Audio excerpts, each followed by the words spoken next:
Oke, halo, apakah suara saya bisa terdengar? Terdengar Kak, tapi kurang jelas.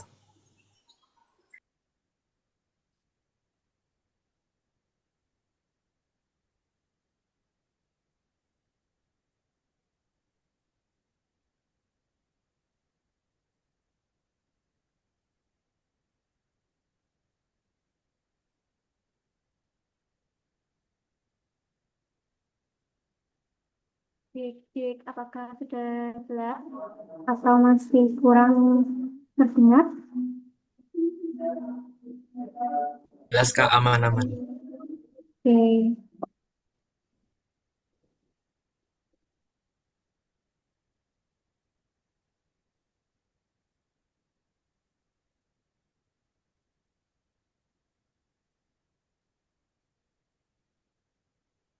baik, selamat sore teman-teman semua. Selamat datang di webinar nasional series kedua yang diselenggarakan oleh UPKM Halakoh Ilmiah Universitas Islam Negeri Maulana Malik Ibrahim Malang. Terima kasih kepada seluruh peserta, terkhususnya kepada dua pemateri hebat kita pada sore hari ini. Sambil menunggu peserta lainnya bergabung, kami informasikan bahwa acara akan segera dimulai pada pukul 15:15 waktu Indonesia Barat. Nah, sambil menunggu, teman-teman bisa menggunakan nama asli selama kegiatan bergabung. Jadi yang namanya masih belum diubah bisa diubah terlebih dahulu menggunakan nama asli. Kemudian memastikan mikrofon dalam keadaan mute serta mengisi presensi peserta yang setelah ini akan dibagikan oleh panitia. Terima kasih.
Silakan bagi peserta bisa mengisi link daftar hadir yang sudah dibagikan di chat Zoom.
Sekali lagi, kami informasikan kepada seluruh peserta untuk menggunakan nama asli selama kegiatan berlangsung, kemudian memastikan mikrofon dalam keadaan mute, serta mengisi presensi peserta yang telah dibagikan oleh panitia di kolom chat.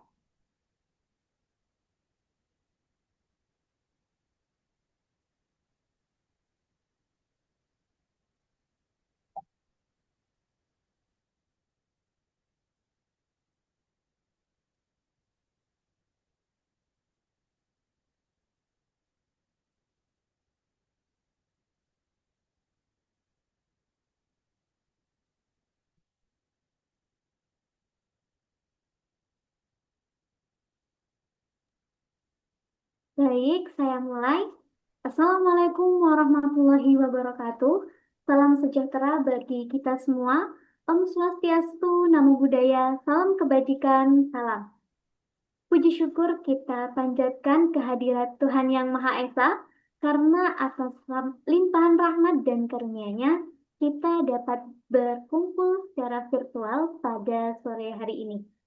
Perkenalkan, saya Alfi Lailatul Mafiroh sebagai moderator yang akan memandu jalannya acara hingga selesai. Saya mengucapkan terima kasih terkhususnya kepada dua pemateri hebat kita pada sore hari ini dan juga kepada seluruh peserta yang telah berpartisipasi untuk mengikuti webinar nasional series kedua dengan tema Let's Start to Grow Up, Tips dan Trik Menulis Karya Tulis Ilmiah dan juga Esai Ilmiah. Nah, teman-teman, tema ini sangat relevan bagi kita sebagai generasi muda, khususnya sebagai mahasiswa. Karena kemampuan menulis tidak hanya penting dalam dunia akademik seperti tugas kuliah atau skripsi, tetapi juga dapat menjadi sarana untuk menyampaikan gagasan, berkontribusi dalam solusi sosial, hingga berprestasi melalui kompetisi ilmiah.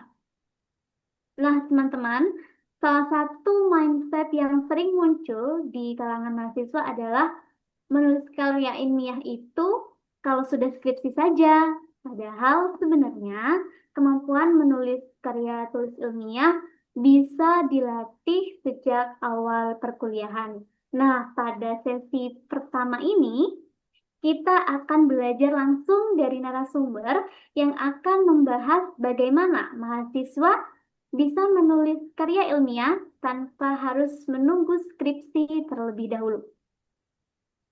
Nah, izinkan saya untuk memperkenalkan pemateri hebat kita yang pertama. Bagi panitia, bisa minta tolong untuk share TV. Nah, pemateri pertama kita pada sore hari ini adalah Kak Michelle Kevin Widianto atau akrab dipanggil Kak Kevin. Nah, beliau merupakan mahasiswa aktif Universitas Negeri Malang dari program studi Ilmu Kesehatan Masyarakat. Nah, beliau memiliki pengalaman dalam berbagai kegiatan penelitian ilmiah, di antaranya penelitian mengenai optimalisasi multiple intelligences anak sebagai strategi pencegahan diare. Kemudian ada pengembangan teknologi monitoring laboratorium gizi dan juga peningkatan kompetensi panelis sensorik dalam penelitian gizi. Selain itu, Kak Kevin juga meraih beberapa prestasi akademik seperti juara 1 National Health Promotion Video Competition dan juara 2 Nutritional Innovation Competition di Universitas Negeri Malang. Nah, melalui pengalaman tersebut, teman-teman, Kak Kevin akan berbagi insight mengenai bagaimana mahasiswa bisa mulai mengenal riset dan menulis karya ilmiah sejak dini. Baik, tanpa berlama-lama lagi, mari kita dengarkan langsung pemaparan materi dari narasumber kita yang pertama. Kepada Kak Michelle Kevin Widianto, kami persilahkan. Oke, baik. Terima kasih moderator Kak Alfi. Aku izin share screen dulu ya. Sebelumnya mohon maaf soalnya agak ramai soalnya ada anjing di belakang peliharaan. Seperti itu. Iya, Oke, bentar Kak. ya. Oke, apakah sudah terlihat ya, Kak? Sudah, Kak. Oke, sebelumnya jalan-jalan ke Kota Batu. Assalamualaikum warahmatullahi wabarakatuh. Selamat sore teman-teman sekalian. Dan gimana nih kabarnya sebelumnya? Sebelum kita mulai kita chit-chat dulu kali ya. Gimana nih kabarnya teman-teman? Pastinya udah fun, pastinya udah apa ya? Ini sambil nunggu ngabuburit gitu gak sih sama nunggu buka gitu ya. Aku sangat mengapresiasi sekali meskipun ini udah masuk ke hawa-hawa liburan gitu ya, udah ada banyak yang pulang, udah banyak yang pulang, tapi masih punya semangat buat belajar, apalagi belajar tentang nulis ilmiah atau riset seperti itu ya. Jadi kalian yang udah di sini tuh kalian udah keren banget dan aku sama apresiasi itu. Oke, di sini aku mau bawain bahwa nulis ilmiah jangan nunggu skripsi teman-teman. Nah, sebenarnya tadi udah dikenalin sama Kak Alfi begitu ya. Jadi di sini kita nggak usah main kuliah-kuliahan gitu ya. Jadi di sini nggak usah main kuliah-kuliahan, dosen-dosenan nggak usah. Jadi di sini kita santai aja. Jadi soalnya aku sendiri tuh masih angkatan 2024 guys. Jadi kita di sini saling sharing, saling bertukar pikiran, saling belajar bareng gitulah untuk yang saling berkembang. Jadi di sini aku mau kalau di sini nggak ada yang paling pro, yang paling low, yang paling wah atau apa itu nggak ada. Soalnya di sini kita sama-sama berkembang, kita sama-sama belajar bareng seperti itu. Aku di sini sebagai mahasiswa aktif Universitas Negeri Malang, jurusan Ilmu Kesehatan Masyarakat angkatan 2024. Nah, sudah disebutkan tadi bahwa pengalaman riset saya itu ada di judulnya yang pertama ada Montessori Besibuk, optimalisasi multiple intelligence anak sebagai strategi efektif pencegahan diare di wilayah Benowo, Surabaya, Jawa Timur. Di situ aku sebagai tim peneliti, kemudian yang kedua ada pengembangan teknologi monitoring pemeliharaan dan pengecekan alat di laboratorium gizi Departemen Ilmu Kesehatan Masyarakat. Itu aku sebagai inovatornya, jadi pencetus inovasinya. Kemudian ada lagi yaitu peningkatan kompetisi panelis sensorik untuk mendukung pengembangan layanan income generating pengujian organoleptik di Laboratorium Gizi Ilmu Kesehatan Masyarakat UM. Nah, terus ini di bawah ini ada logo-logo, itu adalah tim yang aku ikutin, yaitu yang pertama ada Research and Development punyanya Departemen Kesmas UM sendiri. Kemudian ada yang saat ini aku dalamin adalah di IAKMI, yaitu Ikatan Ahli Kesehatan Masyarakat Indonesia, yang mana aku sebagai pengurus mudanya, seperti itu. Oke, sorry ya guys, aku pakai PDF, soalnya kalau misal pakai PPT nanti agak nge-lag gitu. Oke, dulu aku ngira bahwa riset itu buat orang-orang pinter doang nih teman-teman. Tapi nyatanya itu enggak. Jadi aku mau berbagi kisah pengalaman gitu ya teman-teman, bahwa aku di SMA dulu itu bener-bener kayak nggak megang apa itu penelitian, apa itu riset KTI itu aku nggak nulis, nggak megang sama sekali. Jadi aku baru belajar riset itu pas maba ini. Jadi kalau semisal pas maba kemarin itu angkatan maba-maba itu biasanya disuruh nulis yang namanya PKM, yaitu program kreativitas mahasiswa. Nah itu di situ kita membuat inovasi, kita membuat penelitian-penelitian kecil-kecilan kayak gitu di situ. Kemudian diajuin ke fakultas sama universitas yang dimana pada saat itu saya belum berkesempatan untuk dapat lolos ke tahap selanjutnya di PKM tadi itu. Cuman ternyata di sisi lain aku ditarik oleh tim riset departemen tadi, R&D, Research and Development dari departemen tadi, bahwa saya ditarik dan ditawarin untuk menjadi staf penelitian di situ, yang dimana dari 300 maba hanya 6 mahasiswa yang kepilih dan termasuk saya gitu. Nah, dari situ aku belajar bahwa oh riset itu ternyata seru. Jadi kayak kita itu kayak melihat sebuah masalah ya. Jadi kita tuh cari-cari masalah ya, bukan nyari masalah kayak tawuran di mana-mana enggak. Maksudnya kita nyari masalah itu kayak di suatu tempat masalahnya apa nih, masalah kesehatannya apa. Kemudian nanti kita cari solusinya itu seperti apa, jalan keluarnya seperti apa. Nah, itu serunya. Kemudian yang membuat serunya lagi adalah kalau misal kita ngambil sampel, ngambil data, kalau misal jalan-jalan keluar kota dibayarin kampus, pasti mau kan ya nyari itu. Jadi sepinya apa serunya juga di situ.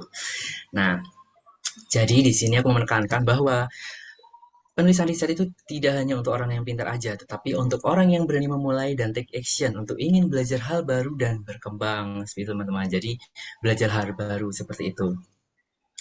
Oke, kenapa mahasiswa itu harus tahu riset itu kayak gimana? Nah, jadi riset itu ya guys, itu melatih berpikir kritis dan out of the box. Jadi dari masalah yang tadi, misalnya aku bilang ya, dari di suatu masalah nih, kalian harus nyari solusinya itu apa. Nah, itu kalian pasti bakal berpikir yang lebih apa ya, lebih nemen kalau di Jawa itu namanya lebih nemen, lebih banget gitu. Berpikir lebih keras dan kamu pasti kreativitasmu itu muncul apa aja. Misalnya kamu membuat sampah pintar lah atau apalah pasti kalian bakal kreatif dari barang-barang di sekitar kalian itu kalian mau buat mau dirubah seperti inovasi yang baru seperti apa seperti itu. Nah, kemudian riset itu juga belajar cara menyusun argumen berbasis data. Nah, kalau misal teman-teman anak debat juga, pasti kalian belajar bahwa em, menyusun argumen itu juga harus pakai data dan fakta. Jadi seperti itu. Jadi ngomongnya itu harus by on data yang faktual dan aktual seperti itu. Jadi nggak boleh asal bunyi kayak asbun. Aku maunya ini tuh nggak boleh ya guys. Kayak gitu. Kemudian melatih analisis masalah dan menyusun solusi berbasis data. Yaitu tadi bahwa dari masalah yang didapat itu apa yang bisa diambil, apa solusi yang bisa kalian dapatkan dan kalian berikan untuk menyelesaikan masalah itu. Jadi seperti itu. Jadi kayak masalah ini tuh apa sih? Ada apa aja? Misal dari sektor ekonomi, sektor kesehatannya atau sektor-sektor yang lain itu kalian analisis dan solusinya kalian berikan untuk keberlanjutan masalah, untuk keberlanjutan untuk mengatasi masalah itu. Seperti itu. Dan melatih mental.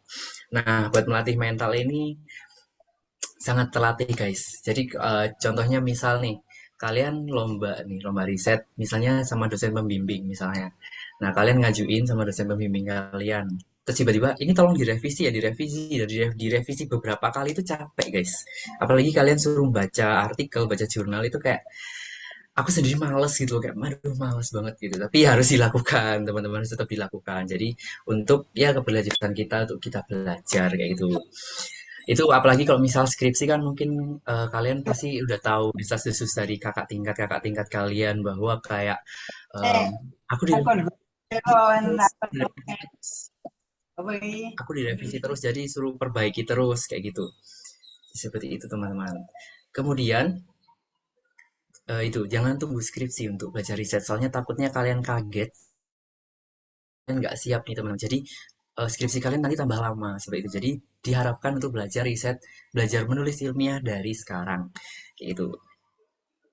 Nah, ini menurut aku ya teman-teman, bahwa belajar riset itu bisa mulai dari mana sih? Nah, belajar riset itu bermula bisa belajar dari esai ilmiah. Nah, esai ilmiah ini bisa jadi titik awal atau penulisan ilmiah sederhana. Kemudian dari esai ilmiah bisa lanjut lagi ke LKTI. Dari LKTI bisa ke riset dan publikasi ataupun ya bisnis plan atau apapun itu yang sejenis. Kayak gitu. Nah, sekarang emang bedanya apa sih? Esai dan LKTI itu bedanya apa? Kayak gitu. Untuk esai sendiri itu isinya itu sebuah gagasan inovasi. Jadi kayak misalnya ada suatu masalah nih, misalnya masalahnya tentang HIV. Nah, kalian tuh punya inovasi apa? Itu jabarkan dengan gagasan yang udah kalian temukan. Gitu. Jadi dijelasin inovasinya apa seperti itu. Dan boleh ada opini penulis. Jadi misalnya itu kata-katanya itu kalau misal di esai itu kata-katanya itu ini, menurut penulis bla bla bla bla bla bla bla itu boleh di esai kayak gitu. Kemudian dari strukturnya itu ada pendahuluan, pembahasan, penegasan ulang atau kesimpulan sama daftar pustaka gitu. Kemudian untuk LKTI itu biasanya itu modelannya kalau LKTI itu dia itu kayak mini research teman-teman. Jadi mereka dia itu lebih padat, lebih sistematis kayak gitu. Jadi lebih formal. Bahasanya bahasa ilmiah ya. Meskipun esai juga bahasanya ilmiah ya teman-teman. Jadi tapi LKT itu kayak lebih menjurus kayak mini research gitu. Nah, kemudian untuk strukturnya LKTI sendiri itu ada yang pertama adalah latar belakang, rumusan masalah, tujuan, tinjauan pustaka, metode, kesimpulan, dan daftar pustaka. Jadi daftar pustaka itu harus banget ya teman-teman, jangan nggak ada kayak gitu. Nah, sekarang mari kita bedah struktur-struktur yang ada di esai. Gitu. Jadi kita bedah satu-satu. Kita mulai dari pendahuluan teman-teman. Nah, jadi gimana sih cara cari topik yang gacor, yang bagus itu kayak gimana nih teman-teman? Jadi yang pertama teman-teman itu bisa belajar, bisa mencari suatu masalah, bisa mencari sebuah yang terjadi sekarang itu dari studi literatur. Nah itu bisa dari jurnal, berita, atau permasalahan sekitar kalian mungkin yang kalian lihat atau kalian alami itu bisa. Jadi contohnya di kampusku di UM itu ada masalah misalnya ada kemacetan di jalan kampus itu misal terus nanti rektorat buat inovasi namanya Smart Gate gitu dan sebagainya. Nah itu jadi kayak gitu teman-teman. Jadi bisa belajar dari permasalahan sekitar kalian yang mungkin di lingkungan kampus kalian ataupun di lingkungan sosial kalian. Kalian bisa dari jurnal, dari berita. Untuk pembahasan jurnal dan berita ada di belakang, nanti kita bahas bareng. Kemudian brainstorm bersama tim kalian atau AI kalian. Kalau misalnya sendirian bisa pakai AI. Nah, jadi teman-teman aku highlight sekali lagi bahwa AI itu pergunakan dengan baik guys. Jadi pakai AI sebaik mungkin. Kayak gitu. Kemudian em, inovasinya disesuaikan dengan SDGs. Nah, SDGs itu apa? Nanti aku bakal jelaskan di belakang. Itu ada pembahasan tentang SDGs. Kemudian semakin detail dan spesifik itu semakin baik. Kita lihat di judul yang ini. Development of Monitoring Technology of Maintaining Inspecting Equipment in Public Health Laboratory. Nah, itu dia itu detail. Jadi kayak dari itu apa sih inovasinya itu apa? Teknologi monitoring gitu. Dan tempatnya di mana? Tempatnya adalah di Public Health Laboratory, Public Health Nutrition Laboratory. Jadi inovasinya itu menjurus ke laboratorium ini. Jadi kayak langsung detail membahas solusi permasalahannya di mana, solusinya apa dan tempat untuk menyelesaikan penerapan solusinya itu di mana. Itu sangat jelas. Jadi itu adalah poin plusnya, teman-teman. Kemudian kita bahas di tulis pendahuluannya secara terstruktur. Nah, jadi paragraf satu, ini aku dari segi kesehatan ya teman-teman. Prevalensi itu adalah kayak tingkat penyebaran. Jadi berapa persen penyebarannya seperti itu. Jadi di sini di paragraf satu itu kita mengenalkan tentang masalahnya. Misalnya di sini peningkatan kasus diare setiap tahunnya di situasi global, lalalala, itu dijelasin permasalahannya Pak. Oh, diare. Kemudian dijelaskan berurutan, misal dari dunia, Indonesia, provinsi, kota yang bersangkutan. Ini di sini kan ada. Kira-kira kelihatan nggak ya teksnya yang pendahuluan ini, Kak? Mungkin kelihatan kan? Ini ya. Ini. Oke ya. Mungkin Untuk kelihatan ya teman-teman. Atau tak aku pendahuluannya zoom deh. kelihatan kecil aja, Kak. Oke, ini aku zoom ya. Oke, jadi di sini teman-teman. Jadi itu tadi bahwa di paragraf satu itu dijelaskan permasalahannya apa. Ini peningkatan kasus diare setiap tahunnya. Berarti permasalahannya apa? Diare. Kemudian diurutkan dari dunia, Indonesia, provinsi, dan kota. Di sini dari WHO. WHO sekitar 1,7 miliar, berarti kan dunia.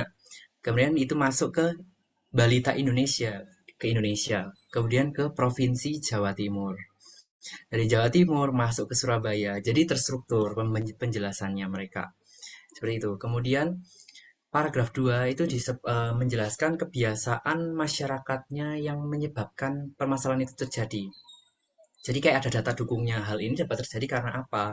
Itu dijelasin di pendahuluan. Itu misalnya diare ini disebabkan oleh masyarakat yang mungkin lingkungannya yang kotor, nggak pernah dibersihin atau hidup di dekat pasar-pasar gitu. Nah itu dijelasin di paragraf keduanya. Dan paragraf ketiga itu baru masuk solusi kalian teman-teman. Jadi dibutuhkan cara yang efektif dalam menanggulangi bla bla bla bla bla kayak gitu. Jadi itu masuk ke inovasi kalian seperti itu teman-teman. Oke. Kemudian masuk ke pembahasan. Nah, di pembahasan itu sorry. Nah, di pembahasan itu pertama itu adalah analisis inovasi kalian secara detail, teman-teman. Jadi, yang pertama itu pasti kalian harus menjelaskan masalahnya dulu. tapi lebih detail. Nah, itu ada contohnya nanti di slide berikutnya. Kemudian, perkenalkan inovasimu secara detail dan berbasis data. Jadi, itu tadi, inovasimu apa? Itu diceritain secara rentet dan secara by data gitu ya. Kalau misalnya inovasi sebelumnya, itu bilang, di inovasi sebelumnya sudah ada seperti ini. Cuman, eh, apa yang membedakan inovasi sebelumnya sama inovasimu ini? Kayak gitu. Kemudian yang kedua, itu ada cara kerja dan cara membuat inovasi kalian. Nah, jadi di sini kalian jelasin cara kerja atau cara membuat inovasi kalian itu seperti apa. Jalannya inovasi kalian, alat kalian yang kalian ciptakan itu seperti apa, teman-teman. Seperti itu. Kemudian, dampak bagi masyarakat, bagi SDGs itu apa? Nah, itu dijelasin. Alasan masyarakat menggunakan inovasimu itu karena apa? Gitu. Kemudian dampak bagi masyarakat dan SDGs itu apa inovasi kalian? Seperti itu, teman-teman. Nah, kita masuk aja langsung ke contohnya. Jadi di sini. Kalau misalnya aku ngomongnya kecepatan, diingetin aja ya. Takutnya kecepatan kayak gitu. Aman kan? Nggak kecepatan kan ya, Mbak ya? Aman ya? Aman, aman Kak. Oke, aman ya. Oke, ini ya. Jadi contohnya ini. Di sini di paragraf awal itu adalah melalui pemaparan mengenai limbah popok bayi dapat memengaruhi lingkungan sosial bahkan ekonomi masyarakat serta perlu dicari solusi bla bla bla. Nah, jadi di sebelum paragraf ini aku menjelaskan mengenai lingkungan sosialnya, lingkungan ekonomi masyarakatnya itu seperti apa. Kayak gitu. Jadi di paragraf sebelumnya itu dijelasin lebih detail dari bagian yang sebelumnya, pendahuluan. Jadi di sini itu lebih detail lagi bahwa dijelasin tentang lingkungan sosialnya seperti apa, lingkungan alamnya seperti apa, dan ekonomi masyarakatnya seperti apa. Dijelasin lebih detail lagi. Nah, kemudian yang aku maksud tadi bahwa cara kerjanya dijelasin itu ini seperti ini, teman-teman. Ada diagram air proses pengolahan limbah popok bayi sekali pakai untuk menjadi biochar. Nah, di situ dijelasin bahwa dari limbah popok bayi itu dipisahkan, digiling dan sebagainya sampai jadi produknya seperti itu. Jadi ini dijelasin. Kalau semisal teman-teman aku tekankan di esai bahwa teman-teman bisa bisa pakai ya kayak gambar-gambar atau peta pikiran kayak gini juga ya teman-teman biar nggak full text semua biar juri ataupun apa yang baca biasanya soalnya juri itu bacanya kayak sekilas ngerti gak sih jadi kayak cuman dibaca thread itu gimana nah itu kalau misal ada peta pikiran atau apa itu mempermudah juri teman-teman seperti itu nah kemudian yang SDGs itu tadi yang aku jelasin bahwa inovasi itu dampaknya apa bagi masyarakat dan SDGs. Nah, yang di sini aku tulis bahwa ide ini memenuhi 6 SDGs, yaitu SDGs 3, 7, 8, 11, 12, dan 13. Nah, itu dijelasin 3 itu kayak gimana, terus SDGs 7 itu seperti apa, 8 seperti apa. Dua itu teman-teman. Jadi, inovasi kalian itu kebermanfaatan bagi masyarakat itu seperti apa, itu dijelasin seperti itu. Kemudian kita masuk ke kesimpulan, teman-teman. Nah, kesimpulan ini itu hampir sama kayak bab 2 tadi, tapi versi lebih ringkas, tapi nggak menghilangkan unsur-unsur utamanya yang penting-pentingnya tadi. Nah, di sini dijelasin bahwa ini ada penjelasan permasalahan lagi. Permasalahan bapak bayi sekali pakai di Indonesia merupakan bla bla bla bla bla. Gitu dijelasin lagi kan asal permasalahannya. Kemudian di sini kita kasih solusinya lagi berdasarkan kajian yang dilakukan oleh teknologi hidrotermal, karbon bla bla bla. Itu dijelasin proses HTC, proses produksi dari proses jalan kerjanya si inovasi ini dijelasin lagi, tapi secara singkat ini kayak proses HTC seperti itu. Kemudian di terakhir dijelaskan lagi ini SDGs-nya dijelaskan lagi. Jadi pendekatan ini mendukung pencapaian beberapa tujuan pembangunan berkelanjutan atau SDGs yaitu 3, 7, 8, 11, 12, dan 13 itu dijelasin lagi tapi secara ringkas seperti itu teman-teman. Jadi ibaratnya kesimpulan itu adalah bab 2 tapi yang versi lebih pendek. Kayak gitu teman-teman. Kemudian kita masuk ke daftar pustaka. Jangan kira daftar pustaka itu kayak kumpulan-kumpulan doang teman-teman. Jadi tetap harus rapi guys. Jadi daftar pustaka itu harus diurutkan sesuai abjad awalnya. Jadi A, B, C, D-nya itu diurutin teman-teman. Soalnya itu biar kelihatan rapi dan juri bisa ngeliat kok, wah ini kayak sangat terstruktur sekali. Kayak gitu teman-teman. Soalnya biasanya juri itu juga lihat kayak jurnal yang kalian pakai itu jurnalnya kayak gimana apakah baik ataupun bagus kayak gitu itu dilihat kadang-kadang. Kemudian kayak gini ya contohnya kayak A semua habisnya A itu terus masuknya B kayak gini. Jadi diurutin A B C D itu sesuai huruf awalnya. Kemudian gunakan jurnal atau artikel penelitian, teman-teman. Jadi kalian bisa pakai Google Scholar atau Sinta ataupun yang lainnya itu nanti aku jelasin di belakang itu ada halamannya sendiri.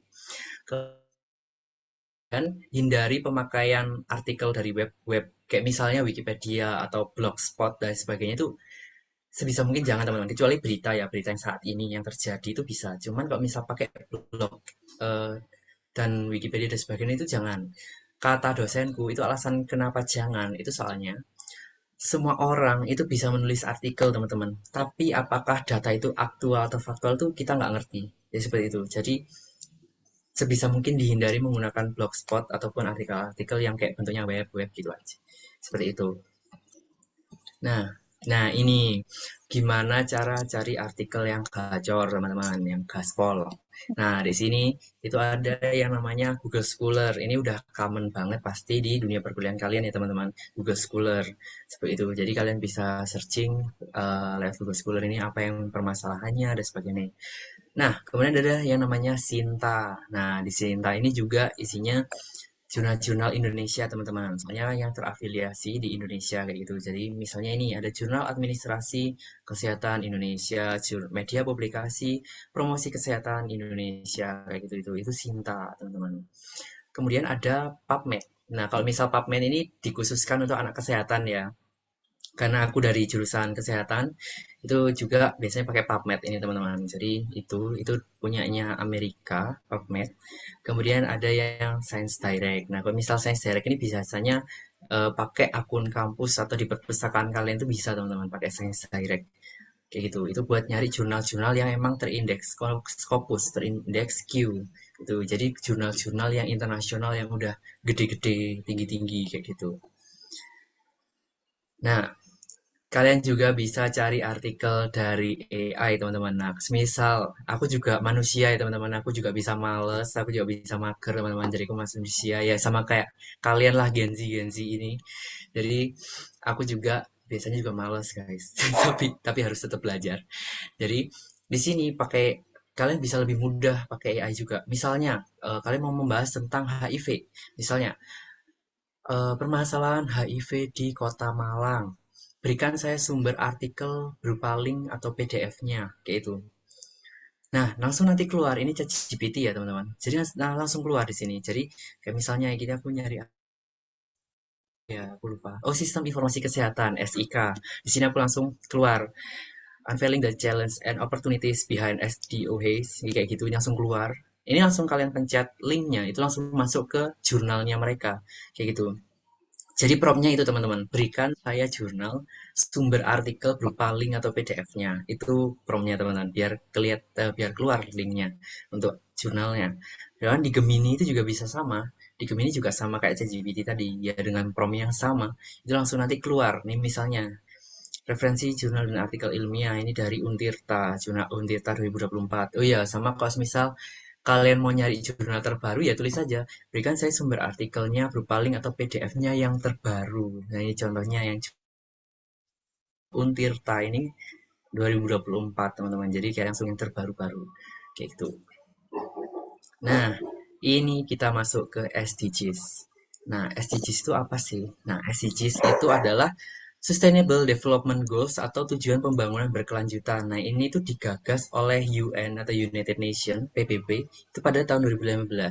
Nah, tujuannya itu kayak untuk kayak mengakhiri kemiskinan, mengurangi kesenjangan atau melindungi lingkungan dan sebagainya. Ibaratnya ini kayak proker-proker tujuan untuk mencapai kesejahteraan yang udah digagas oleh UN, United Nations. Nah, itu targetnya di tahun 2030. Seperti itu. Nah, ini ada 17 SDGs, tapi di sini aku sebutin sekitar 11 aja, soalnya banyak banget 17. Itu ada no poverty, zero hunger, good and health well-being, kemudian ada quality education, gender equality, dan sebagainya. So, itu teman-teman. Jadi kalian bisa, jadi sekali kalian tuh bisa menyesuaikan inovasi kalian dengan SDGs yang udah tertera ini. Jadi kayak misalnya tadi, misalnya tentang Popok Bayi Menjadi Biochar. Itu mereka berafiliasi, meskipun berafiliasi, mereka menggunakan dan mendukung tujuan SDGs, SDGs 3, 4, 5, 6, 7, dan 8 misalnya gitu. Jadi seperti itu. Jadi inovasi kalian sama dengan tujuan berkelanjutannya punyanya UN. Nah, ini sangat poin plus sekali teman-teman kalau misal di esai ataupun di jurnal apapun, di jurnal ilmiah apapun, itu sangat poin plus sekali. Itu kayak menandakan bahwa kalian itu peduli dengan kondisi dunia sekarang seperti itu. Jadi itu ini adalah SDGs teman-teman. Kayak gitu. Oke, di sini aku highlight lagi bahwa kunci dari semuanya adalah berani berpikir out of the box dan literasi, teman-teman. Nah, aku tahu bahwa kita Gen Z ini males baca ya, teman-teman. Aku tahu. Tapi kayak literasi Indonesia kan rendah nih. Tapi aku percaya dan aku yakin bahwa kalian tuh bisa, teman-teman. Dari literasi itu kalian bakal tahu kayak dunia sekarang itu kayak gimana, baca berita atau lihat berita dan sebagainya. Itu literasi teman-teman. Jadi kalian itu bisa mendapat insight-insight baru seperti itu. Dan satu lagi teman-teman, pilih lingkungan yang baik, pilih lingkungan yang positif. Soalnya aku juga ada pengalaman ya bahwa di dunia riset ini bahwa ada beberapa komunitas riset yang memang dia itu menggunakan otak-otak mahasiswanya atau kayak ya otak-otak anggotanya itu sebagai eh, sebagai eh, keunggulan mereka dia sendiri. Siapa ya guys? Nah itu, sorry. Jadi jangan itu tadi bahwa pilih yang positif teman-teman. Soalnya memang ada beberapa komunitas yang memeras otak kalian untuk mendapatkan ide-ide kalian untuk memajukan komunitas itu doang atau membuat kayak ya keunggulan di beberapa orang-orang aja kayak itu. Istilahnya kalian ditipu. Itu harus hati-hati teman-teman. Soalnya aku sendiri itu udah ada pengalaman bahwa kayak inovasiku itu diambil sama seseorang yang dimana seharusnya penciptanya itu adalah aku, tapi di situ aku nggak ditulis penciptanya itu adalah aku. Yang ditulis hanya namanya beliau aja. Jadi seperti itu teman-teman. Jadi ibaratnya otak inovasiku ini hanya dipakai sama dia doang untuk dia doang yang dapat nama adalah dia, bukan aku. Kayak gitu teman-teman. Jadi kalian harus hati-hati yaitu di logo depan itu ada itu di situ eh, apa namanya tempat terjadinya itu ada di depan sana. Jadi kalian tuh harus hati-hati untuk memilih lingkungan teman-teman. Jadi itu. Jadi tolong jaga jaga otak kalian, maksudnya jaga kepintaran kalian. Jangan sampai kalian itu diperas otak kalian hanya untuk memuaskan segelintir orang aja. Gitu. Jadi jangan sampai kayak gitu teman-teman. Jadi jaga diri kalian, jaga inovasi kalian dan ide-ide kalian dan jaga pemikiran mindset kalian. Jangan mau kalian itu dipermanfaatkan, jangan mau kalian ditipu, dibohongin hanya untuk mengunggulkan segelintir orang. Seperti itu teman-teman. Oke, mungkin dari aku itu aja cukup. Nah, mungkin itu aja dari aku cukup teman-teman. Kalau semisal teman-teman mau nongkrong, mau ngopi, atau mau sharing-sharing tentang riset ataupun tentang self improvement, aku sendiri suka self improvement teman-teman, kayak psikologi, belajar psikologi dan sebagainya tuh suka. Jadi kayak kalau semisal teman-teman mau belajar hal-hal baru atau mau sharing-sharing, ngopi-ngopi bareng, nongkrong, itu sangat welcome sekali. Aku silakan menghubungi atau bisa kontak-kontak, ayo ngopi dan sebagainya itu santai banget teman-teman. Seperti itu dari aku. Terima kasih dan aku kembalikan ke Kak Afi. Terima kasih Kak Kevin.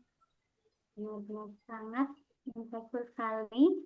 Nah, dari materi yang disampaikan oleh Kak Kevin tadi, kita dapat highlight bahwasanya tuh penelitian itu nggak harus yang besar-besar dulu. Nah, bisa dimulai dengan mengidentifikasi masalah di sekitar kita, kemudian mengembangkan ide inovasi dan menuliskannya dalam bentuk esai ataupun LKTI.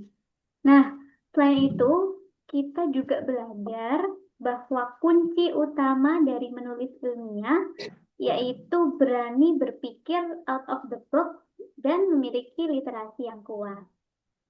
Nah, teman-teman, pasti ini teman-teman sudah menggebu-gebu nih, menyimpan beberapa pertanyaan yang mau ditanyakan ke Kak Kevin. Nah, tapi kita masih ada nih satu lagi materi yang nggak kalah insightful juga. Jadi, untuk pertanyaan teman-teman bisa disimpan, nanti kita ada sesi tanya jawab setelah materi kedua. Seperti itu. Nah, selanjutnya kita akan memasuki sesi materi yang kedua.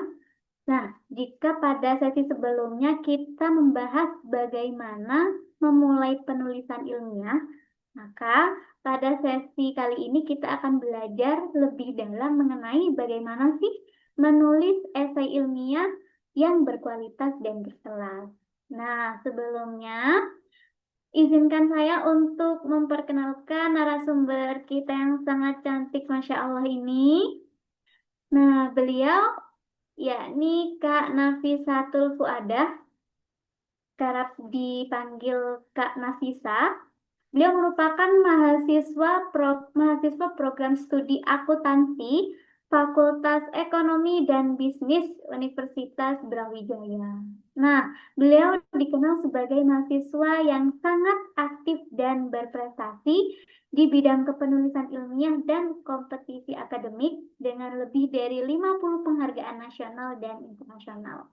Nah, di antara beberapa prestasi beliau di antaranya juara satu International Business Plan Competition, juara satu National Essay Competition, dan speaker dalam berbagai kompetisi akademik. Nah, selain itu, fun fact-nya beliau juga merupakan penerima beasiswa Glow and Lovely Bintang Batch 8 serta aktif dalam berbagai kegiatan organisasi akademik. Nah, tanpa berlama-lama lagi, langsung saja kepada Kak Nafisa, kami persilahkan. Oke, terima kasih banyak kepada Kak Alif yang sudah membawakan dan juga membacakan CV-nya. Tadi sudah cukup lengkap. Suara aku apakah sudah terdengar? Sudah, Kak. Oke, kalau gitu aku izin untuk share screen terlebih dahulu ya.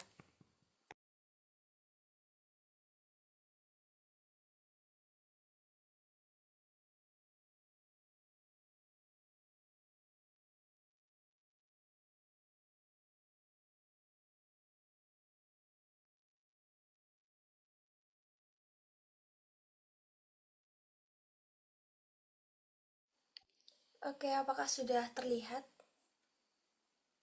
Sudah, Kak. Oke, aku langsung izin memulai ya. Oke teman-teman, karena tadi sudah banyak diulik tentang karya ilmiah dan juga isi ilmiah, sekarang aku akan upgrade your essay dengan fokus ke building impact through the ideas and innovation. Sebelumnya, Assalamualaikum warahmatullahi wabarakatuh. Perkenalkan, aku Nafisa Rufada atau biasa dipanggil Nafisa atau Nafi, aku dari Universitas Brawijaya. Oke, sebenarnya tadi udah kenalan lumayan banyak di CV. Nah, aku izin highlight beberapa aja ya, Kak Alif ya. Oke, jadi di sini aku adalah mahasiswa akuntansi FEBUB sama kayak Kak Kevin tadi, aku angkatan 24 juga. Jadi masih relevan lah ya.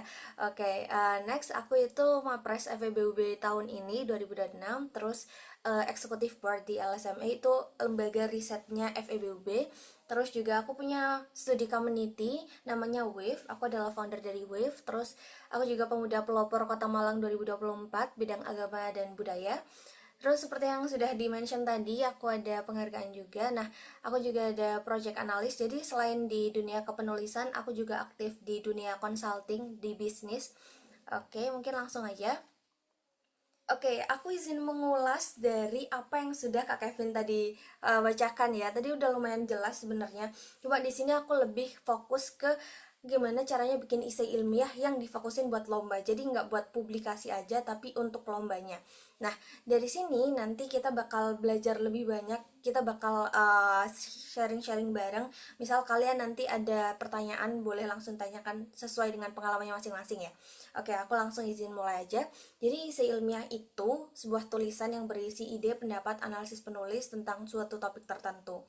Nah, ini kayak jelasnya gitu, suatu ringkasnya, menurut aku sendiri, isi ilmiah ini adalah suatu wadah kita untuk menuliskan ide, pendapat, solusi kita atas suatu permasalahan tertentu untuk disampaikan dalam suatu argumentasi yang jelas. Nah, kenapa sih kita harus menulis sebuah isi? Yang pertama itu tentunya untuk menyampaikan ide atau gagasan. Jadi, ketika kita sudah punya suatu pemikiran, suatu gagasan inovatif tentang suatu masalah, kita ada baiknya untuk segera menuangkan itu dalam suatu karya atau suatu kayak ya ditulis dulu kecil-kecilan atau di notes dulu, karena biasanya kalau kita udah punya solusi, kita udah punya banyak banget ide-ide gagasan inovatif tapi nggak ditulis, itu akan menguap seiring dengan nanti kita memikirkan ide yang lainnya. Jadi kalau saran aku, setiap kalian ada ide, kayak misal melihat suatu permasalahan tertentu yang ada di lingkungan, itu lebih baiknya menurut aku segera ditulis dulu, nanti bakal dikerangkain nanti gitu. Nah, terus kita juga melatih cara berpikir kritis, karena kita sebagai pelajar juga pasti dituntut untuk berpikir kritis dimanapun itu. Jadi misal di kelas pasti kita ada presentasi, ada tugas, apalagi nanti saat di masyarakat kan kita juga bakal untuk dituntut berpikir kritis untuk menuntaskan problem-problem yang ada yang bakal kita hadapi nanti.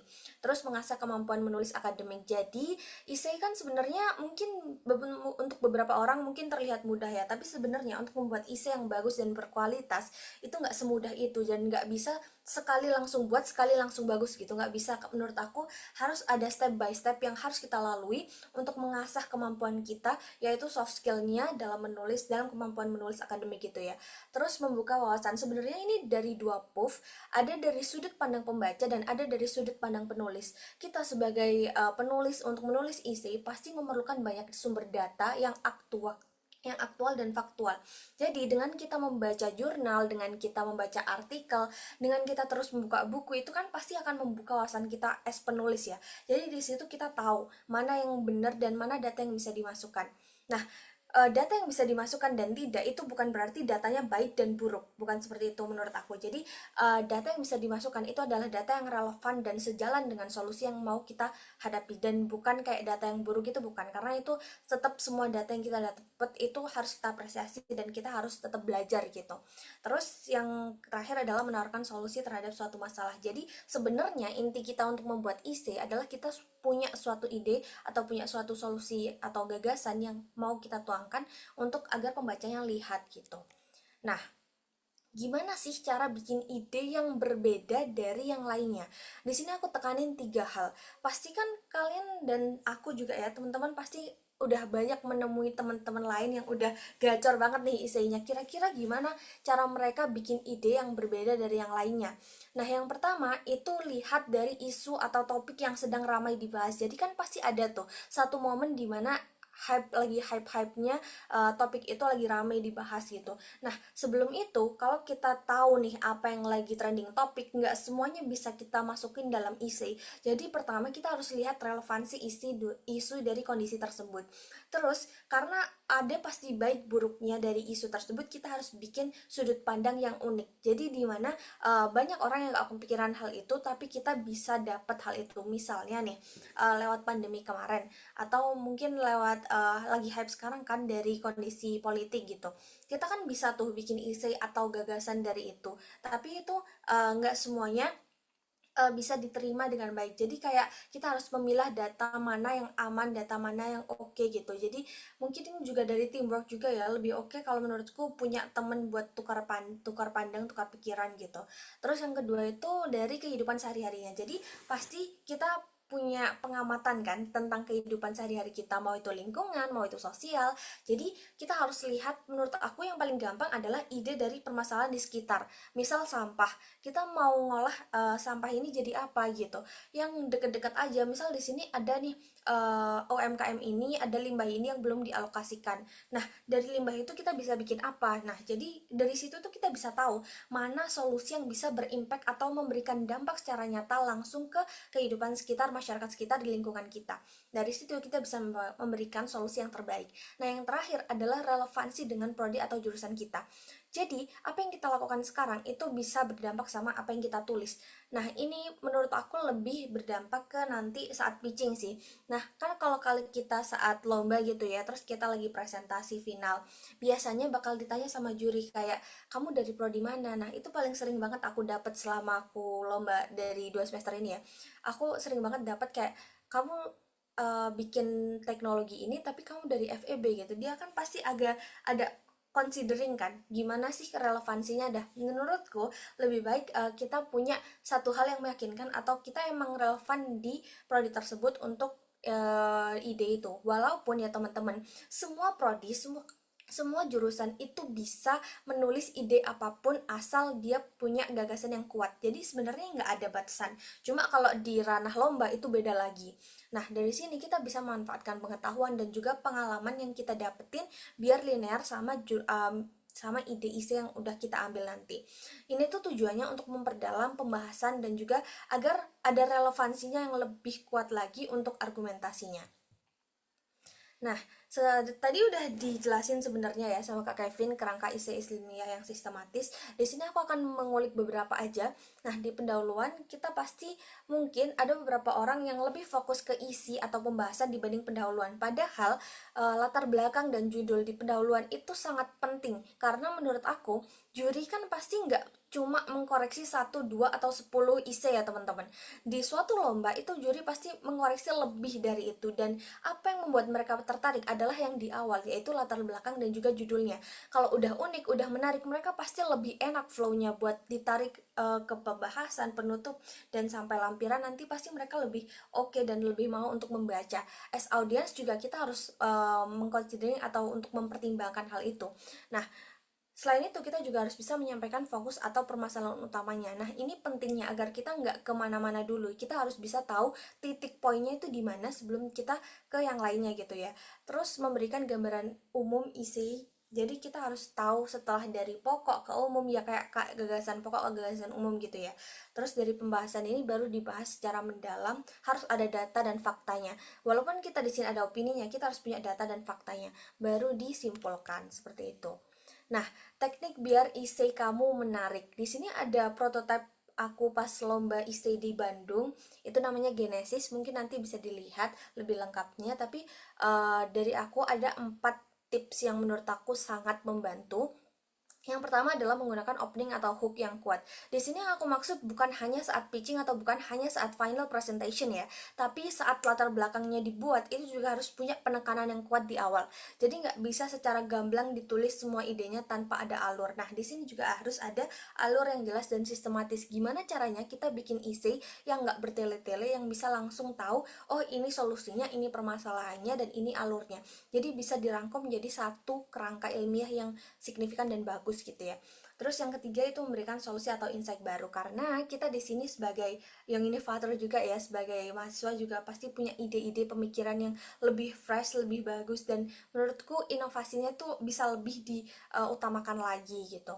Nah, next itu menurutku yang paling sangat membantu adalah framework yang mendukung.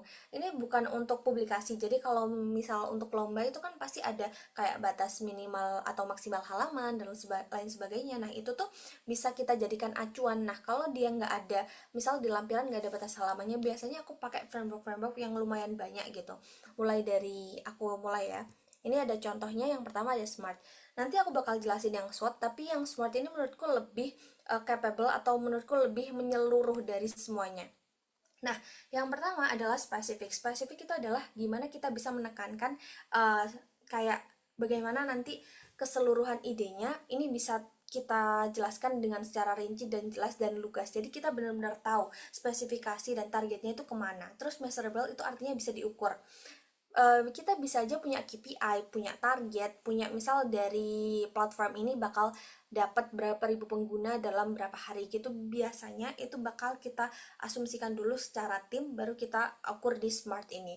Terus attainable berarti ini bisa dijalankan gitu ya. Terus yang relevan, ada relevansinya, bisa juga relevansi dengan SDGs yang tadi sudah dibahas oleh Kak Kevin ya.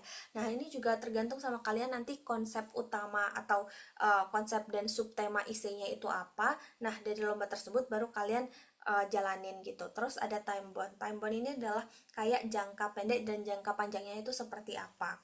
Terus framework yang kedua ini ada SWOT. SWOT ini sepertinya menurut aku sangat dikenal dibanding framework yang lain karena mungkin di kampus atau di univ itu juga banyak banget yang meminta untuk kita bisa menggunakan framework SWOT ini. Yang pertama ada strength atau kekuatan, yang kedua ada weakness. Nah, di weakness ini kan kita tahu kelemahannya itu apa. Dari sini kita tuh bisa memperbaiki essay kita atau memperbaiki argumen atau ide, mungkin ada yang something wrong gitu ya, ada yang salah, itu bisa diperbaiki lewat opportunity atau peluang yang nanti bisa dihasilkan. Terus ada juga threats atau ancaman dari eksternal. Nah, framework yang ketiga ini ada PESTEL. PESTEL ini menurutku lumayan komprehensif dibanding yang kedua tadi karena dia adalah framework analisis yang digunakan untuk memahami berbagai faktor eksternal. Jadi, dari lingkungan eksternal yang didapat itu kira-kira ngefek atau memberikan efek apa dan dampak apa kepada isai kalian atau kepada ide kalian. Nah, di sini juga biasanya lebih mendalam lagi karena cakupannya lumayan luas gitu ya dan mempengaruhi isu kebijakan, bisnis dan inovasi. Yang pertama itu ada political, lebih ke kebijakan dan juga tata kelola government atau pemerintahannya. Terus ada kondisi ekonomi, ekonomikalnya, terus ada kondisi sosial, lebih kayak ke intensitas ke masyarakatnya itu seperti apa.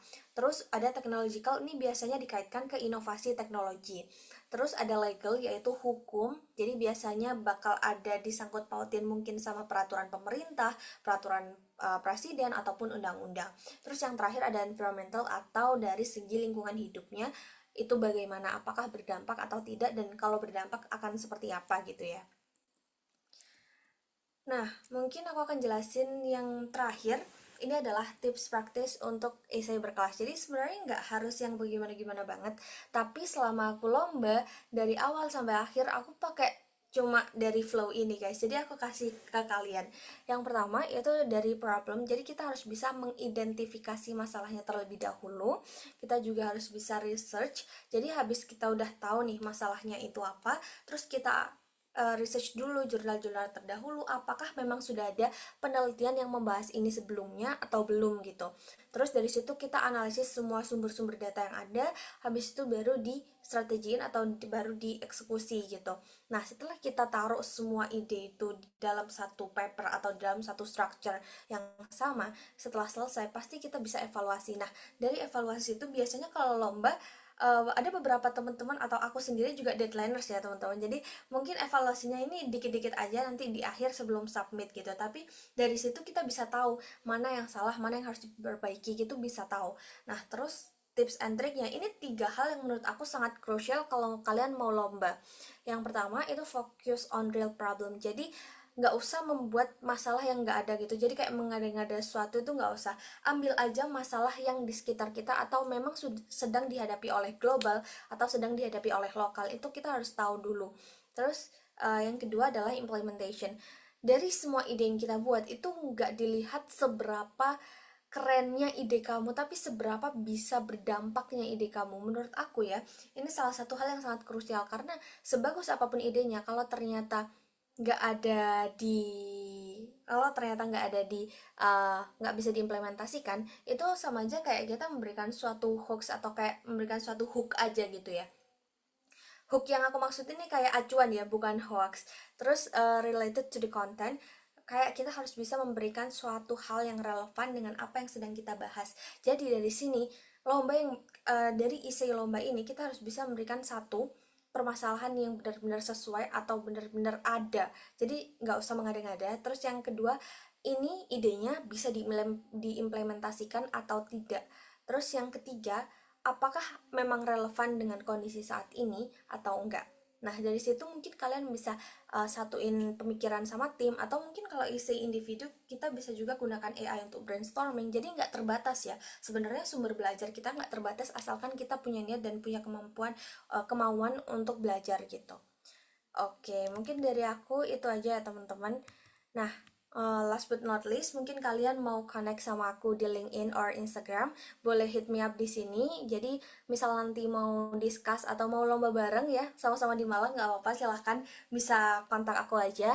Dari situ aja tentang aku. Thank you very much. Makasih banyak udah ngedengerin aku dari awal sampai akhir. Mohon maaf kalau ada yang salah dari aku sendiri. Aku punya satu slogan yang selalu aku bawa kemana-mana dari komunitasku, namanya Be Brave, Be Wave. Thank you. Wassalamualaikum warahmatullahi wabarakatuh. Aku kembalikan ke Kak Alif. Waalaikumsalam warahmatullahi wabarakatuh. Terima kasih Kak Nafisa. Nah, dari materi yang disampaikan oleh Kak Nafisa tadi, kita belajar bahwasanya esai ilmiah yang baik itu tidak hanya berisi ide, tetapi juga harus memiliki alur yang sistematis, kemudian didukung oleh data dan referensi yang baik atau bisa dipertanggungjawabkan, serta mampu memberikan solusi terhadap suatu permasalahan di masyarakat. Nah, tentunya dengan teknik yang sudah disampaikan tadi seperti hook opening, framework analisis, serta pendekatan problem solving. Nah, esai yang kita tulis itu bisa menjadi kuat dan menarik. Nah, seperti itu. Nah, teman-teman, sekarang kita masuk ke sesi yang paling ditunggu-tunggu, yaitu sesi diskusi dan tanya jawab.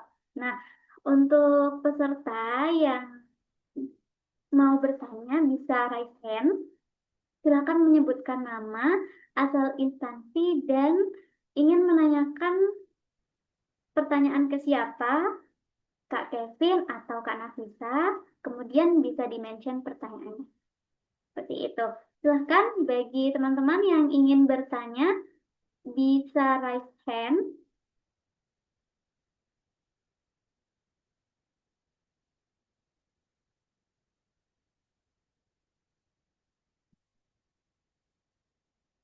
Bagi teman-teman yang ingin bertanya, mungkin yang tadi sudah berpikir dan menyimpan pertanyaannya dari penjelasan Kak Kevin, kemudian ditambah dengan penjelasan Kak Nafisa, bisa raise hand untuk mengajukan pertanyaannya. Seperti itu.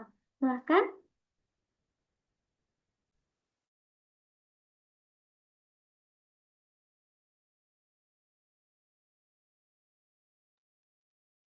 Baik, ini ada pertanyaan, izin untuk membacakan dari Nazwa Nadila, asal Politeknik Industri Petrokimia Banten. Izin bertanya ke Kak Nafisa. Kak, aku mau nulis esai. Udah ada idenya, tapi rasanya kayak nggak jalan-jalan terus. Gimana sih caranya biar semangat nyelesain esai? Apa harus ikut lomba dulu biar ada pacuan gitu ya? Soalnya aku baru pemula banget gitu. Mungkin dari Kak Nafisa, silakan. Oke, aku izin langsung jawab aja ya mungkin ya pertanyaan dari Kak Naswa Nadila. Mengenai ini. Dulu aku juga sempet kayak gini teman-teman. Jadi mungkin aku izin sharing sebentar juga ya.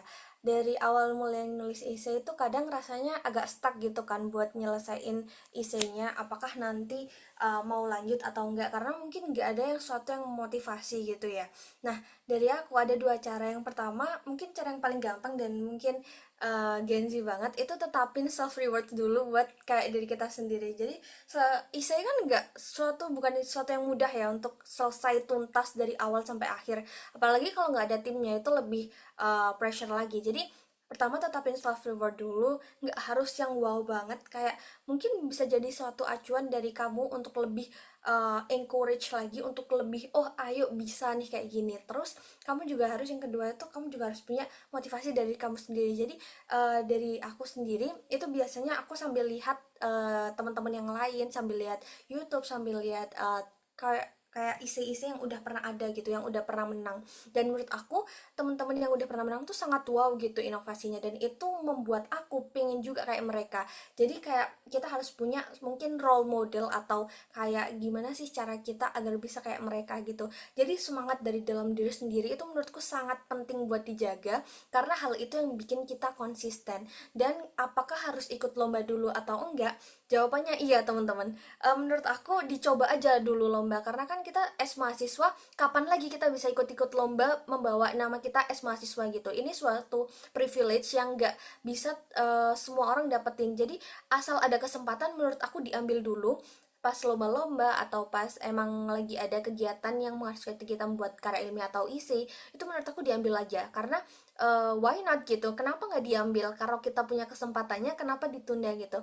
Dan itu salah satu hal yang membuat aku sampai sekarang. Jadi coba aja dulu, coba aja terus, nanti kalau gagal ya coba lagi, asal kayak nggak sampai stuck lagi gitu. Menurut aku stuck adalah hal yang sangat normal dan sangat wajar, dan nggak apa-apa. Stuck itu nggak apa-apa, jangan-jangan tuh nggak apa-apa, asal kita mau maju. Jadi kalau udah stuck nggak mau maju, nah itu yang agak masalah ya. Kalau stuck tapi mau maju, menurutku nggak masalah banget. Menurut aku dicoba aja. Ada beberapa lomba isi yang mungkin nggak berbayar, dan juga ada yang langsung kayak pengumuman gitu, nggak presentasi dulu. Nah, kita memilah-milah dulu aja lomba mana yang sekiranya oh ini bagus nih buat kita ikuti di awal-awal kayak gitu. Semangat, thank you.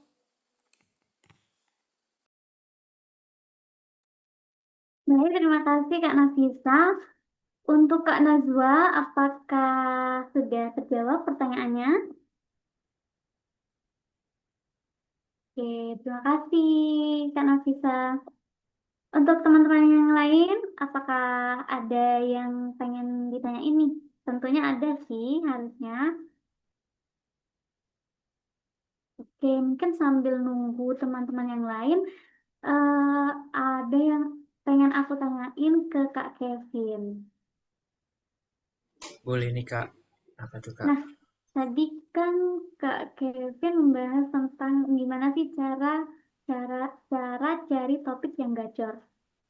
Nah, beberapa dari kita dan terkhususnya dari aku sendiri tuh pernah ngalamin udah dapet topik, kita udah mulai nulis, kemudian tuh kayak di pertengahan mungkin udah sampai pendahuluan, udah mau selesai, kok topiknya kayak nggak asik ya, terus kita tuh pengen ganti, ganti, ganti, ganti kayak gitu, Kak. Nah, itu solusinya seperti apa sih? Apakah kita harus mungkin meneruskan itu, atau kayak kita ganti aja, atau seperti apa? Mungkin bisa dikasih pencerahannya.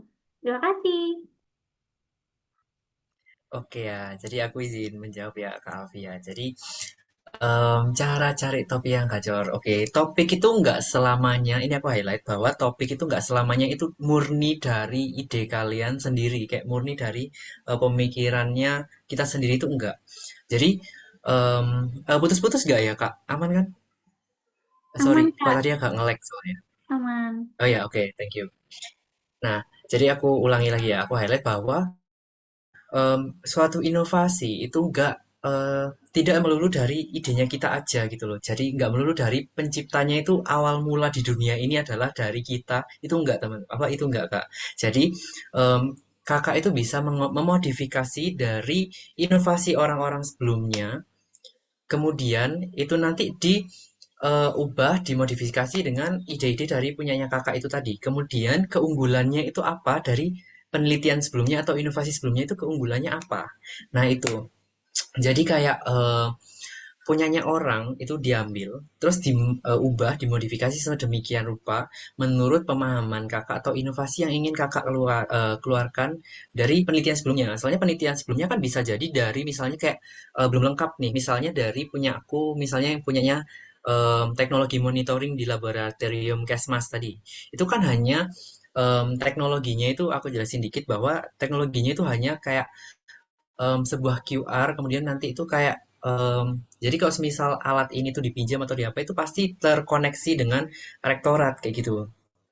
Nah, itu bisa dikembangkan lagi misalnya kayak monitoring kayak eh, barang-barang miliknya UM, misalnya mobil dinasnya atau apapun itu, kemudian itu dan sebagainya itu kan bisa diperluas lagi, dikembangkan lagi. Nah, itu namanya metode penelitiannya itu adalah research and development.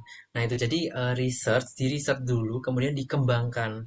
Nah, nah itu tadi. Jadi dari sebuah riset sebelum-sebelumnya itu bisa dikembangkan lagi menjadi sebuah ide yang baru dan didapat melengkapi dari inovasi sebelumnya dan itu bisa menjadi nilai jual juga buat kedepannya. Seperti itu sih, Kak. Jadi nggak melulu dari ide kita murni di dunia ini baru kita yang pertama mencetus itu enggak. Jadi bisa modifikasi. Seperti itu Kak. Semangat ya Kak Afi. Lagi buat esai juga Kak atau gimana? Iya. Oke, semangat. Mungkin bisa lomba bareng ini bertiga nih, bisa nih gacor kayak gitu. Oke, makasih Kak. Iya, sama-sama terima kasih Kak Kevin. Nah, ini ada pertanyaan lagi dari Kak Nashwa lagi. Kak Nashwa mau langsung ditanyakan atau mau dari aku yang bacain? Boleh deh aku baca ini deh. Oh iya, Ini boleh. oke Kak, izin aku jawab ya. Oh, oke. Oke. Oke, jadi topik tentang pengolahan limbah sampah itu pastinya teknik pirolisis atau ekstruksi ya. Sementara itu udah ada inovasinya Kak. Gimana ya? Aku bingung bikin inovasinya apa. Terus juga inovasi esai itu harus bentuk produk. Oke, jadi aku jawab yang inovasi esai itu kalau misal inovasinya berbasis ini lebih mengarah ke jurusan sih. Mungkin nanti Kak Nafi bisa menjelaskan juga dari sisi soshum begitu ya, dari sisi soshumnya. Nah, kalau aku meng-highlight dari sisi saintek, jadi dari kesehatan atau teknik-teknik itu harus berbentuk produk teman-teman. Jadi kayak diharapkan itu adalah mengeluarkan suatu produk. Soalnya punyanya kalian itu jurus-jurusan saintek itu based on apa ya? Based on real life sih kayak berbentuk suatu benda gitu teman-teman. Jadi kayak em, diharuskan dan diharapkan ya teman-teman itu berbentuk produk seperti itu. Jadi misal kalian membuat mesin apa atau membuat teknologi apa itu berbentuk produk gitu. Itu kalau dari sisi sainteknya gitu teman-teman. Kemudian untuk yang pengolahan limbah sampah ini limbahnya itu seperti apa ya Kak limbahnya? Kalau yang punya aku tadi itu punyanya Papa Bayi itu pirolisis.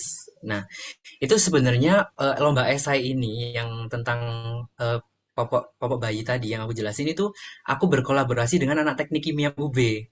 Jadi aku lombanya lintas kampus. Jadi aku sama anak UB yang dimana mereka adalah teknik kimia kayak gitu. Nah aku di situ dari sisi pengabdian masyarakatnya. Jadi untuk mendapatkan suatu biochar ini tadi, inovasi biochar ini tadi diperlukan untuk menggerakkan masyarakat yang dimana untuk menggerakkan masyarakat itu ada kayak pemberdayaannya gitu, ada komunitasnya dan sebagainya itu adalah aku yang ngurus itu adalah dari sisi kesehatan masyarakatnya seperti itu karena akan berhubungan langsung kan dari popok bayi tadi itu berhubungan langsung membuat sekitar 500 kota Surabaya itu menjadi darurat sampah popok bayi seperti itu. Jadi saya itu teman-teman. Jadi mungkin pirolisis ya kayak gitu bikin maksudnya apa. Oke, mungkin nanti Kak Naswa nanti mungkin bisa DM-an ya kita. Soalnya ini mungkin agak lebih kompleks tentang ini. Soalnya ini tentang udah masuk ke inovasinya kan. Jadi mungkin kita bisa DM-an kita diskusi tentang cara kerjanya pirolisis sama ekstrusinya. Mungkin nanti kita bisa DM-an gitu ya. Nanti ada nanti PPT-nya aku share. Nanti di situ ada akun Instagramku. Jadi nanti kontak aja ya. Kayak gitu. Mungkin dari Kak Nafi mau eh, menjelaskan dari yang sisi sosum bahwa inovasi ESA itu nggak harus bentuk produk. Gitu. Mungkin dari Kak Nafi gitu. Aku izin ya, izin menjelaskan sedikit aja. Kalau dari kita di FEB atau di Soshum, inovasi itu nggak selalu harus berbentuk produk. Bahkan kita bisa untuk memberikan kayak gagasan kebijakan gitu. Jadi nggak harus berbentuk produk. Kalau Saintek mungkin karena memang ada fokusnya ya, ada fokus keilmiahannya gitu. Biasanya paling sering aku antara bikin kayak gitu, naratif deskriptif atau bikin aplikasi website kayak gitu. Itu juga bisa karena outputnya kan nggak selalu harus kayak benda yang ada gitu ya. Cuma itu salah satu hal yang bisa bikin kayak dampak atau perubahan ke sekitar. Itu aja sih, kayak nggak harus dibatasi harus apa gitu outputnya, apalagi kalau di lomba itu sangat nggak terbatas. Jadi seinovatifnya teman-teman gitu mau memberikan apa yang terbaik buat lombanya.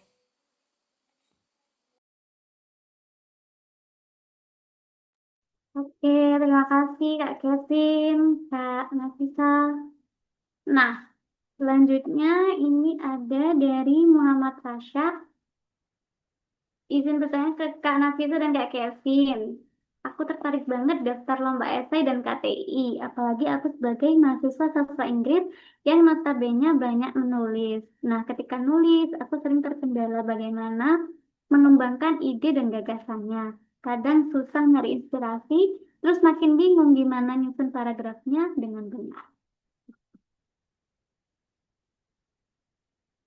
Untuk Kak Kevin dan Kak Nafi, jadi silakan. Kak Nafi dulu monggo, silahkan Kak. Oke, aku dulu ya. Sebelumnya terima kasih atas pertanyaannya. Wait, oh, Kak Muhammad Rasya ya. Thank you buat pertanyaannya dari aku. Karena kakak dari sastra Inggris, menurut aku peluangnya sangat besar untuk mengambil essay yang nggak cuma nasional tapi juga internasional. Nah, kebetulan aku sambil promosi ya. Kebetulan dari FEBUB dari LSM itu juga bakal ada ngadain lomba essay internasional nanti sekitar bulan April Juni gitu. Jadi mungkin nanti bakal aku infoin juga ya kalau mau mutolan sama aku di IG. Nah, dari situ nanti sebenarnya kalau dari sastra Inggris itu bisa banyak banget peluangnya kayak ngambil topik-topik global buat ditaruh ke isi-isi internasional. Nah, gimana biar caranya kayak keep it up gitu ya, biar nggak kayak lack of innovation atau kayak gimana gitu. Menurut aku sendiri sering baca-baca aja kayak baca-baca berita terbaru atau baca-baca artikel gitu kan biasanya itu kalau ada sesuatu yang menarik atau interest ke kita itu bakal ngeboost kita untuk lebih semangat lagi untuk cari idenya untuk penulisnya. Jadi ini tergantung sama kitanya juga apakah kita emang beneran mau lanjut nulis atau enggak. Biasanya dari aku suka baca-baca berita yang baru biar nanti kita bisa lebih tahu banyak dan bisa nulisnya tuh lebih enjoy aja gitu dan kita menurut aku bisa juga cari teman yang sefrekuensi nulis. Nah itu salah satu tips aku juga cari teman yang sefrekuensi buat nulis. Kalau nggak ada bisa juga cari di online. Biasanya banyak yang suka kayak bikin tips-tips gitu kan. Dan dia open buat saling discuss gitu. Bisa juga kakak Kevin tuh juga bisa itu nanti sambil ngobrol-ngobrol gitu kan. Jadi kayak biar saling tukar pikiran. Nah kalau kita saling tukar pikiran kan kita bisa tahu sudut pandang orang lebih luas ya. Dari situ kita bisa tahu juga gimana cara kita nuangnya, gimana apakah ada yang menurut kita janggal atau ada yang menurut kita kayak ini tuh kayaknya nggak kayak gini gitu. Itu bisa saling diobrolin gitu atau kita bisa cari literatur yang tadi udah dijelaskan juga di jurnal-jurnal ataupun kalau cuma cari literatur mungkin boleh sambil baca artikel atau AI gitu ya. Itu mungkin dari aku, semoga bisa membantu. Thank you. Oke, aku izin menjawab juga ya. Jadi, em, kita akan nulis kan terkendala, bingung gimana ngembangkan idenya. Nah, aku udah menuangkan beberapa tips di PPT ku. Mungkin nanti aku sebenarnya udah share ke Kak Alfi sih. Jadi mungkin nanti Kak Alfi bisa share ke teman-teman juga ya. Jadi tentang PPT-nya itu kan tadi ada beberapa nih yang udah aku share. Kayak kan aku udah membedah pendahuluan paragraf satu itu apa, paragraf 2 apa, paragraf 3 apa. Itu udah beberapa aku cantumin. Dan bisa dipakai juga dengan metode yang biasa dipakai Kak Nafi tadi seperti seperti smart tadi smart kemudian SWOT dan sebagainya itu bisa dipakai teman-teman. Jadi em, itu pentingnya juga pakai AI. Jadi kayak kalian brainstorming sama AI. Soalnya bisa ya kita lihat bahwa AI itu emang lebih pinter ya guys. Jadi kayak tahu semuanya. Sorry Kak, ini putus-putus ya Kak? Suaranya aman, Kak.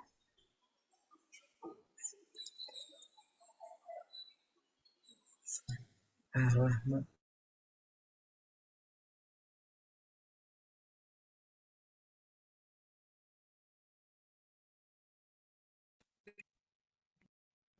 halo halo. Sorry sorry, kelempar teman-teman. Maaf kelempar guys.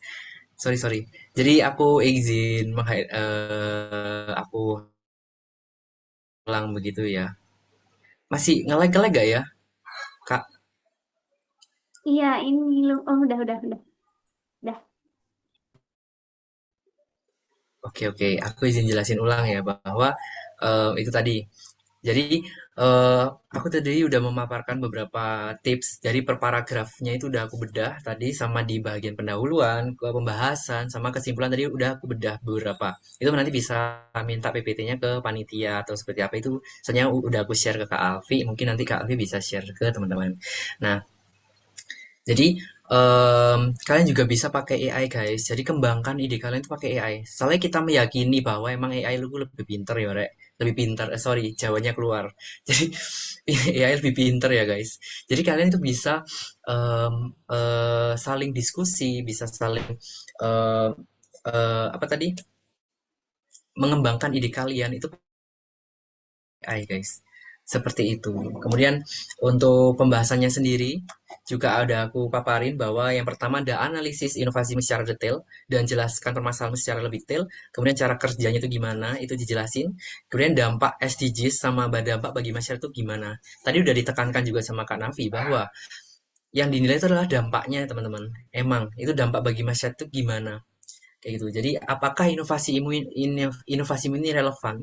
Apakah inovasimu itu kayak berdampak atau kayak emang harus banget kita pakai inovasimu? Kayak gitu teman-teman. Jadi dikembangkannya pakai AI tadi. Kemudian bisa ini tadi juga udah aku strukturin, udah aku tuliskan gimana tips-tipsnya per paragraf per bagiannya kayak gitu. Nanti diminta aja PPT-nya. Kayak gitu. Thank you. Oh ya guys, kalau semisal kalian ada pertanyaan yang perlu lagi nanti di stay connect aja nggak apa mau DM atau apa ke Kak Nafi, ke aku dan sebagainya. Nggak apa teman-teman jangan malu untuk bertanya daripada sesat di jalan meskipun kalian ini di rumah jalan. Jadi apa biar kalian nggak tersesat juga gitu. Gitu. Nongkrong-nongkrong gas, ayo gas guys.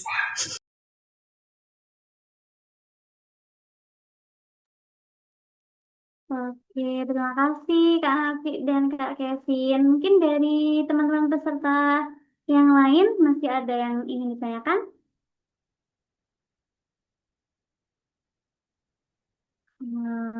Oke, mungkin aku rasa untuk sesi diskusi, oh ada lagi. Ada lagi Kak dari Elvan Mubarok.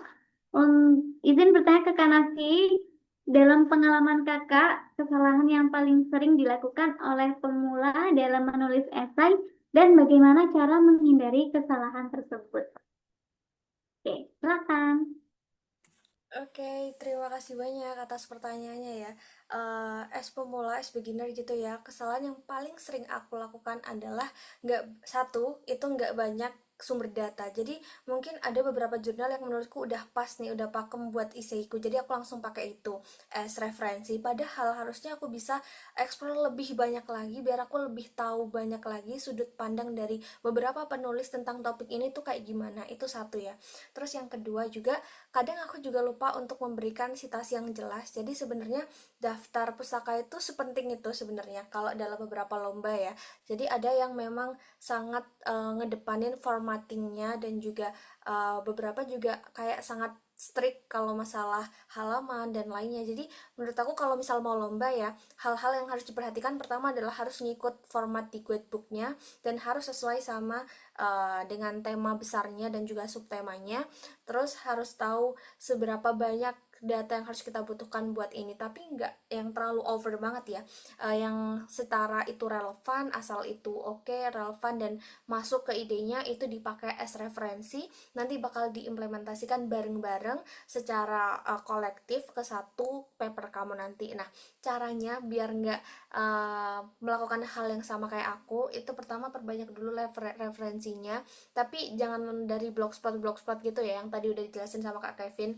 Terus yang kedua juga perhatiin formatnya. Terus yang ketiga harus dijaga semangatnya kalau lagi lomba dan lagi isi ya.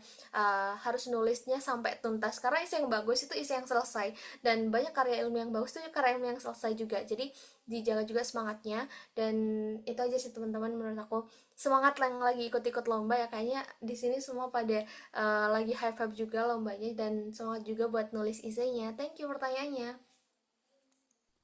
Oke, terima kasih Kak Nafisa. Nah, mungkin pertanyaan dari Kak Alfam sekaligus menjadi pertanyaan terakhir untuk sesi diskusi kita pada sore hari ini. Nah, untuk teman-teman peserta yang ingin bertanya atau nanti ngobrol-ngobrol lebih jauh sama Kak Kevin dan Kak Nafi, nanti aku izin share PPT-nya ke grup peserta. Nanti mungkin peserta bisa connect sama Kak Kevin dan Kak Nafi lewat sosial media yang sudah dicantumkan. Seperti itu ya, Kak. Nah, kita sudah selesai dengan pemaparan materi dari Kak Kevin, kemudian juga dari Kak Nafi. Kita juga sudah berdiskusi bersama mengenai banyak hal tentang kepenulisan.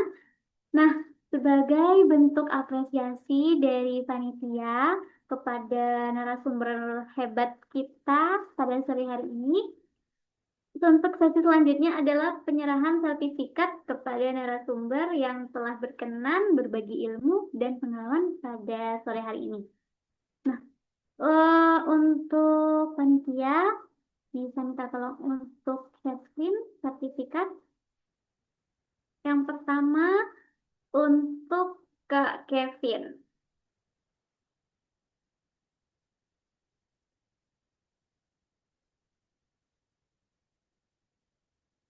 Oke, untuk panitia bisa dibantu untuk screenshot dokumentasi untuk penyerahan sertifikat. Saya bantu hitung dari sini. Satu, dua, tiga. Oke, sekali lagi. Satu, dua, tiga. Oke, terima kasih untuk Kak Kevin. Selanjutnya, penyerahan sertifikat kepada Kak Nafi.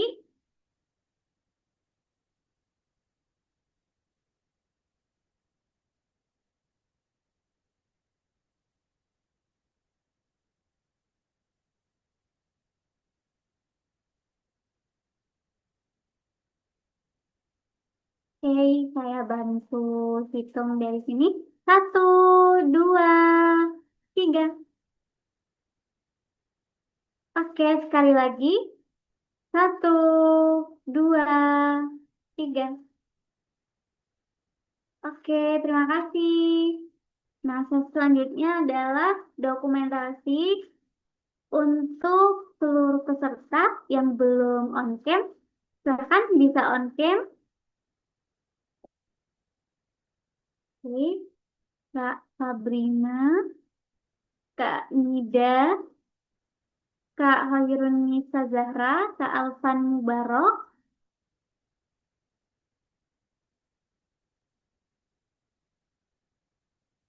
Ya, teman-teman bisa on cam terlebih dahulu untuk sesi dokumentasi. Oke, sudah terlihat Kak Nabila Aura, Kak Nazwa, dan teman-teman sudah banyak yang on cam ya sepertinya.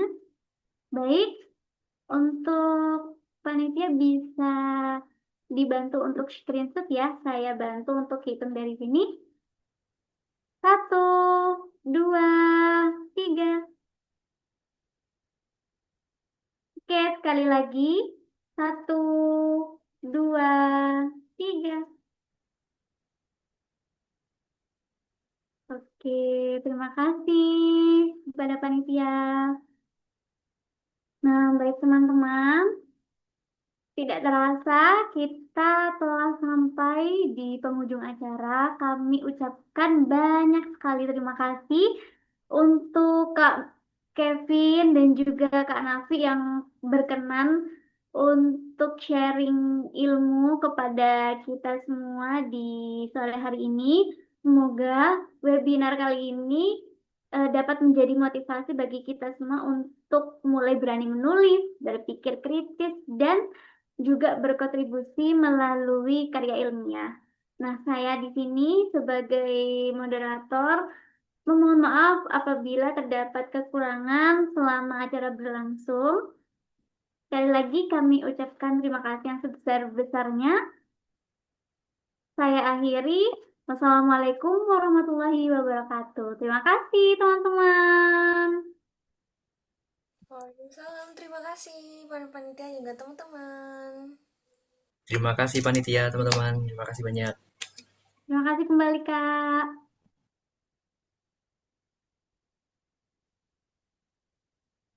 Ini izin live ya, Kak? Iya. Oke.